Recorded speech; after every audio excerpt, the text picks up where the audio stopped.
ஜெபம் செய்வோம்.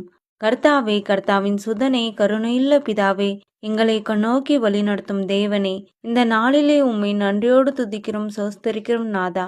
உலகம் எங்களை மறந்தாலும் உம்முடைய கண்கள் ஒருபோதும் எங்களை மறக்காது.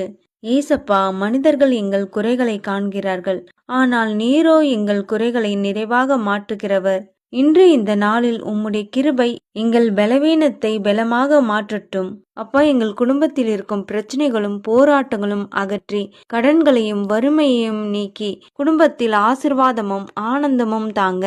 கர்த்தாவே, எங்கள் கண்ணீரை சிரிப்பாக மாற்றும், எங்கள் அவமானத்தை கௌரவமாக மாற்றும். மனிதர்கள் பரிகாசம் செய்தாலும் நீர் எங்களை உயர்த்தி நிறுத்துகிறவர். இந்த நாளை உம்முடைய கரத்தில் ஒப்படைக்கிறோம். உமது சமாதானமும் உமது ஆசிர்வாதமும் எங்கள் குடும்பத்திலும் என்னிலும் நிலைத்திருக்கட்டும். இயேசுவின் நாமத்தில் பிதாவே, ஆமேன்.